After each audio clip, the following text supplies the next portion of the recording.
Welcome back, everyone. I've got a customer's radio here. This one, this radio is in for a full restoration, chassis work, cassette deck. He wants Bluetooth added to it, new lamps.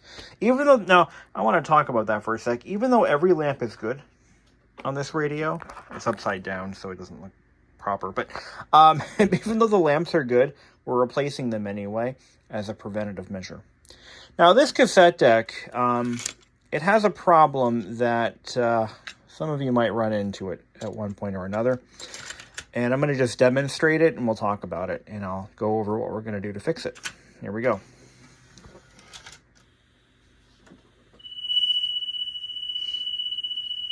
Okay, it's not as obvious now, but it comes and goes. There we go. I hear it now. Hear it? There we go. Yeah. It's got a massive flutter problem. Now, this is, I've seen some that were far worse than this. This one will actually play a tape, and it sounds okay, but it's not great. We've already done belts. We've cleaned and lubricated the deck. Everything should be fine. But there's one thing that we need to do, and this is the purpose of this video. All right, so I'm going to put my phone on my light here. We're going to kind of go through what has to be done. So this has a speed-regulated Mabuchi motor, and there is a failure point in these motors, and you could probably buy a similar motor and just fit it in and we'd be good to go, but this is, believe it or not, much cheaper, and it can be done fairly easily. So I'm going to tear the cassette deck down again, and we're going to pull the motor. We're not going to replace the motor. Nope. We're going to fix it. And then we're going to have to reset all the, well, all of you. We're going to have to reset the speed control potentiometer. So let's take this thing apart. And this could be a home stereo. This could be a car stereo, a portable stereo. It could be any cassette deck that has that problem. And like I said, this one's not that bad. In fact, if I played a music cassette in this, it would probably sound okay. But one of the reasons I check all radios that I work on with a tone generator or a tape with a pre-recorded 3000 hertz tone is so that I can suss out these problems before I call it a repaired unit, so we can fix these issues before we ship them. So I would hate to have the customer put in their favorite cassette tape and call me and say, oh my god, it sounds like crap, because this problem is probably going to get worse as the unit gets older. So we're going to fix this one, and I'll show you how to do this. So we're going to pull the belt. This is a brand new belt. Be careful not to get any grease on it. Put it aside. We're going to desolder these two wires off. Well, these just slip out. On this radio, or on this deck, those can just slip out.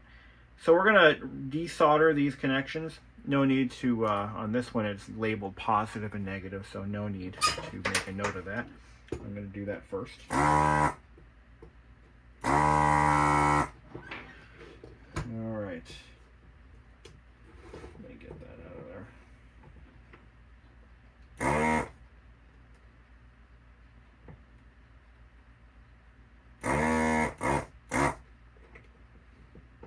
Sometimes the wire is actually hooked around, and there we go. I got the wire undone. I'm also going to make note of the orientation of the motor. I'm going to make a mark so that I can note how the motor is installed in the deck. So I'm actually going to make a mark on the back cover, because we're going to remove the back cover, and I'm going to go down like that. Now, in this case, I don't actually, I shouldn't have to remove the motor entirely. Let's see if we can do it without removing the motor. But just in case we do, I'm going to make a mark going down the whole side of the motor, get everything in line when I take it out. Okay, this is a flux ring on the outside of the motor. I believe the purpose of that is to block the magnetic field from the rest of the components of the cassette deck. Now there's a blob of solder right here on the motor cover, right on the back here. I'm gonna remove that solder bead. This cassette deck actually needed a lot more work than they usually do. This one had a faulty load switch. In addition to all the other bingo card list of items that could be wrong with these. But that's what my customers are paying me for. They're paying me to be thorough, and they're paying me to do the job and do it right. So that's what I do. But this one, the load switch under this board was bad. I'll show you what it looked like.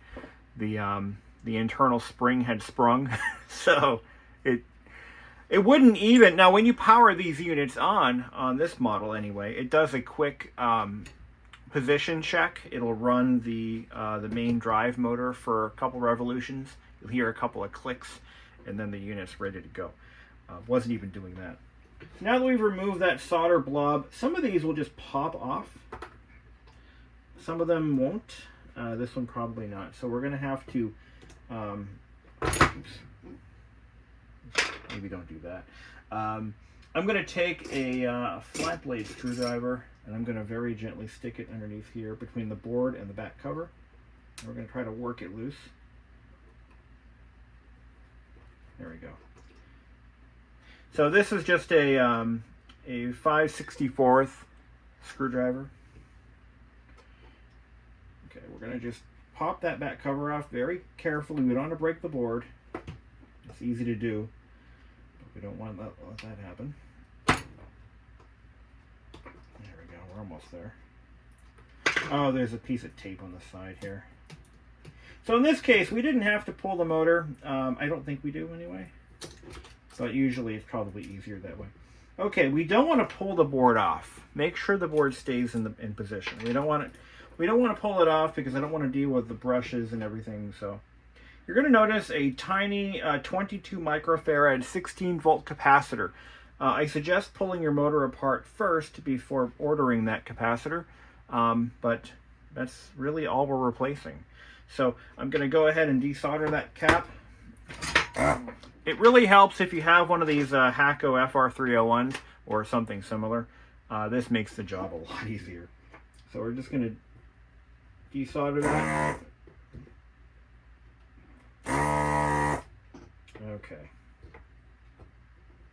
All right. We want to make sure we make note of the orientation. The board is not clearly marked.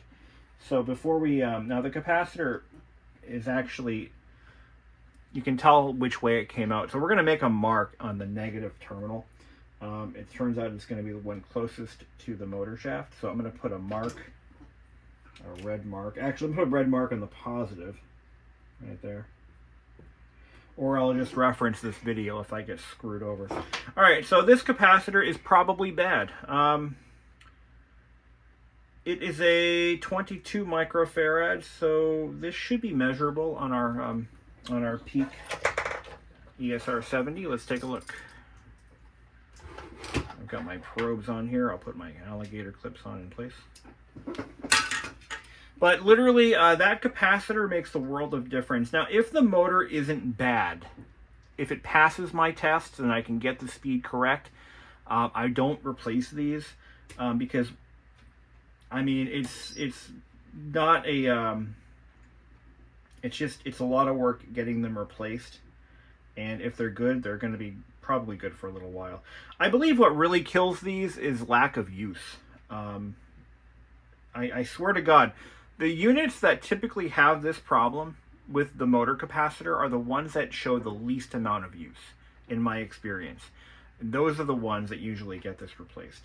The ones that have regular use, they seem to work fine. Okay, what do we got? Okay, we got low capacitance. Now this unit will measure 22 microfarads, so I believe it goes down to,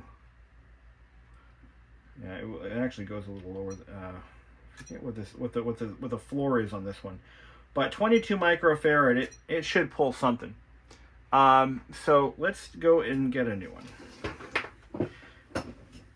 Now, I can't find the exact capacitor that these used, but I have been able to find some that actually fit just barely. But it does work. I have done a couple of these so far. Let's test a brand new one. So that cap is no damn good. Let's try this one.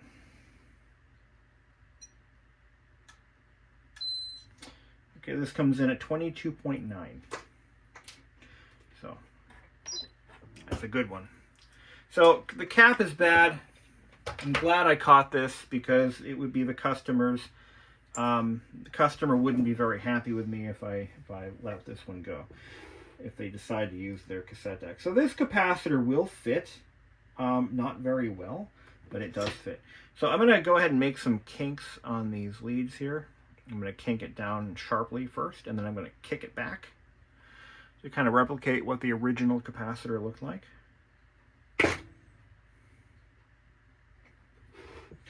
And we're going to go ahead and trim the leads. A nice little surface mount job might do the trick too, if you find one that's small enough. So we're going to go ahead and put some solder on these pads. I'm using leaded solder because I'm old school, but that's what the manufacturer used. So we're going to put a little bit of solder on these pads.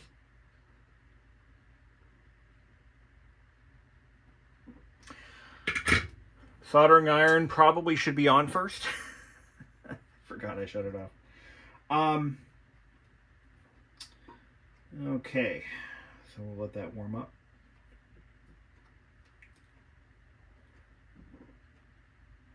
Yeah, it's surprisingly easy to do this job. Some motors are more difficult than others. There's another motor that was used, I think, in the Pioneer stereos, and it's a lot more difficult to get that motor apart. It's a Mabuchi, but it's a different model.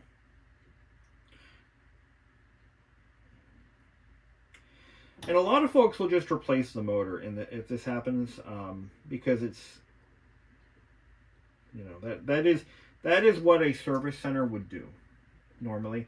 But this exact motor is no longer available. I've looked, and I don't know what its modern day equivalent would be. So we got the orientation correct, and I'm gonna spread these pads out there, these leads out a little bit more, so I don't get any cross contamination there. Okay. All right. That should do her. Just dress up those solder joints.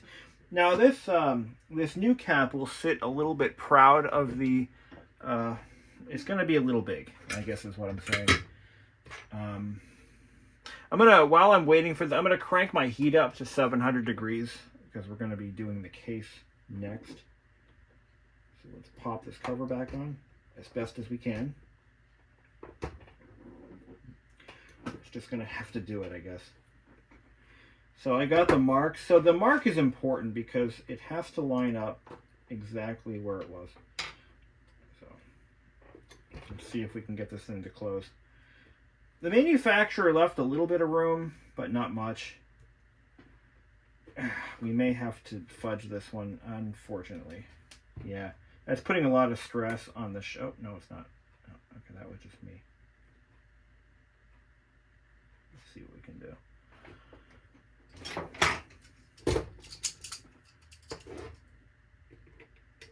See if it can snap back together. Okay. Just make sure that the rotor spins free. It may not close all the way. I would like to get a smaller cap, but I have not been able to find one for Mauser anyway. Just make sure everything's nice and free. And it lines up correctly. It looks like it's on all the way. Yeah, I think so. Make sure it's on level. Yeah, it's not going on anymore. That's it. She's on. Okay. Yeah, that's good. Yep, and the rotor spins free. All right, now we've got the soldering iron up to temp. I'm going to go ahead and solder on that tab. That's what keeps this cover in place, keeps it from moving.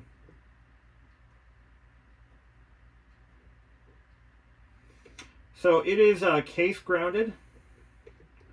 So you'll notice that the ground lead does come in contact with it. That's okay. Okay.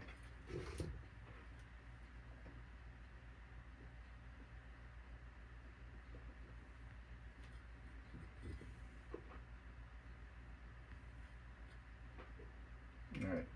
Now, prior to powering it on, I want to double check to make sure that it's not shorted. So what I'm going to do in this case is I'm going to just test it for resistance. So I'm going to just switch my multimeter over to,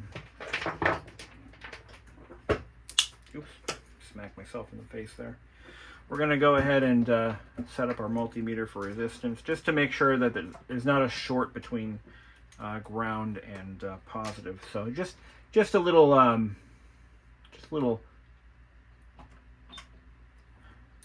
just to test it, make sure we're good. Okay, I get 0.99. Yeah, 0.99 ohms. Wait a second, I'm sorry. I had it in the wrong mode.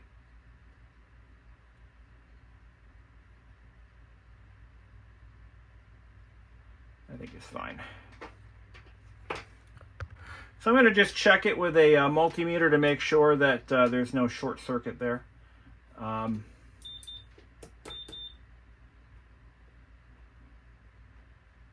I'm getting exactly, I believe that's measuring in ohms. I have it in diode check, but that should be fine.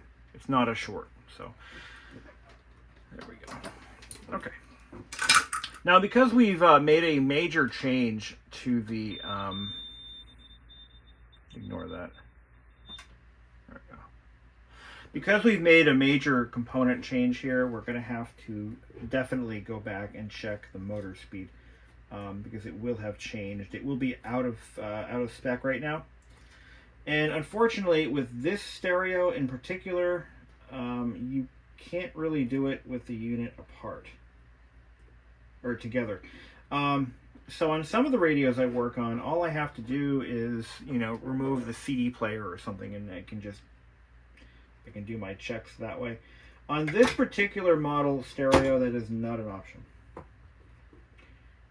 So normally cassette decks that I work on are pretty straightforward. There's not a lot wrong with them. The most common failure that I see is between belts and gummed up lubrication, and generally that solves all the problems that they come in with. So this one, like I said, it needed a little extra. It needed a motor cap. It needed this whole stereo actually has been something of a disaster, I'll be honest. Yeah, this stereo needed some serious work. The FM tuner was completely dead, and I don't have the means of troubleshooting it because I don't have schematics. I don't own an oscilloscope. That would help. I'm looking at purchasing one actually, but fortunately I do have some parts on hand, so I was able to not only fix his cassette deck, but I also replaced his FM tuner. What I had to replace was the FM tuner module on this board actually. So yeah, good times. All right, here we go. And oh, that's right, we did a partial disassembly, so we got to put it back together. There we go. Okay, get our belt back in there.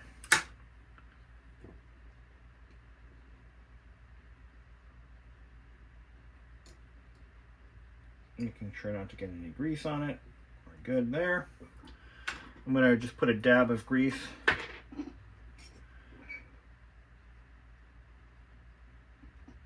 there and there. And that is because on this particular deck, the cap stands rest on this plate, and they actually rest on little nylon bushings, which we also wipe those off too. This one, yeah, this one was pretty much locked up, pretty dead. Again, that's usually what they end up suffering from when they come to me. But yeah, 3 major problems in one deck, plus the tuner problem. I mean, this radio was a hurting unit. But we are going to save her, and we're going to make sure that she goes back into the Miata that she came from, and provides the owner with many, many years of enjoyment. Being a Panasonic, I have to put this guy on too. Also, I replaced the capacitors on the audio side of this board here, so that left and right are balanced. The most common complaint I get with these Panasonic radios is either no audio or very weak audio over the entire stereo. And it's really, again, it's capacitors. Capacitors are evil. Electrolytic capacitors are a necessary evil in the electronics industry. They are very problematic as they get older. And so we try to replace as many of them as we possibly can within reason.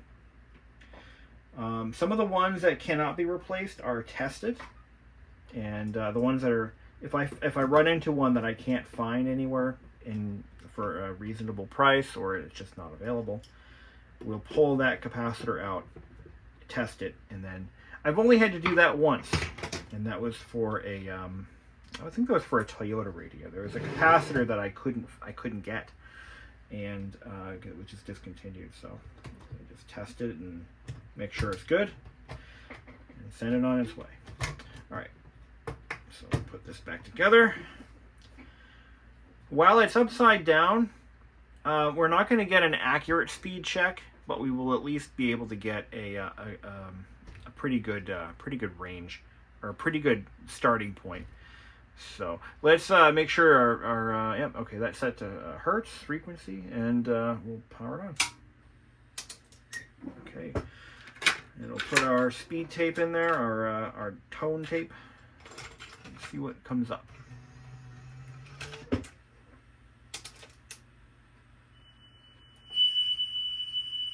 Okay, nice and smooth. We're at 2.97, so we're pretty close. We're pretty close to its correct range. But what I'm going to do, just to confirm, I'll turn that down a bit. I'm going to rotate the unit and put it right side up. I heard it speed up a little bit, but only a smidge. We're at 2.97 kilohertz. So our target is 3.00. 3.01, 02. Oh, actually, I need to pull the tape out. So what I'm going to do, that is not within spec.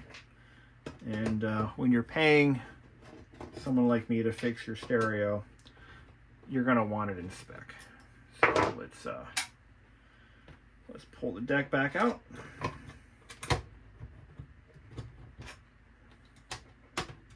So yeah, this procedure could also save, some other radios that have a very similar motor that is no longer in production, or you just don't feel like buying a new one.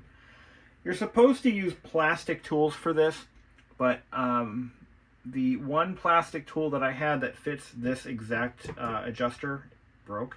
So this is a non-magnetized screwdriver. In fact, I'm going to double check that. See how that is a magnetized screwdriver. So we're going to demagnetize it with a demagnetizer. And if you don't want a magnetized screwdriver, that can actually have an effect. So let's see. And it's still picking up the screw. Interesting. The screw itself could be magnetized too. Let's pick a different one. Let's pick this one. And still, screw it. Alright.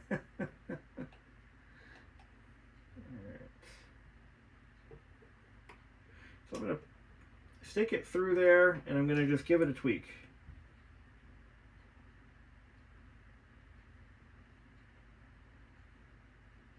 Clockwise. Clockwise faster, counterclockwise slower. So we want to speed it up just a bit, just a little bit. Okay. I'm going to run the test upside down. Here we go.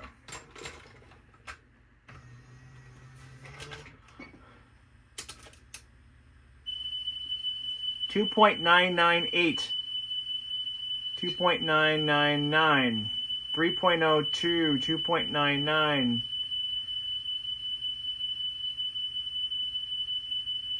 So just to, I bet you when I flip it upside down, right side up, I bet you that evens out to 3. So when it's that close, I'm gonna leave it. I'm not gonna go back in there because I could overshoot it. All right. 2.995, 97, 96, 95, 98. That is so close, I'm gonna leave that alone. That's totally fine. Now when I lower the volume, it does bump up to 3. So let's crank it up a little bit. There we go. Look at that. Oh, that's perfect. So as it warms up, it's going to probably start to come back to its own. That's good. I don't think I'm going to get it any closer than that. That's pretty damn good. Let's bring the volume up a little bit. That's perfect. So we've just fixed all the major problems with this radio. If that's all the customer wanted done, we'd be able to just ship it off. I gotta do the lamps though. But for the most part, this unit's ready to ship if it were just a restoration. But he wants Bluetooth, so we're going to continue on with Bluetooth. I've already cut out a wire chase for the audio wire for Bluetooth.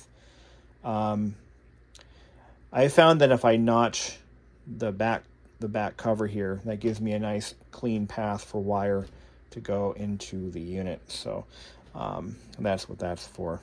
That's not factory. But all capacitors have been replaced. All broken solder joints have been repaired. We repaired the cassette deck motor, so I'm gonna call it a night. Clean my soldering iron. Not bad. And make sure to bring it back down to 600 degrees before we shut it off. And I'm going to shut off that. You actually should clean this first. I'll clean that and then I'll shut it off.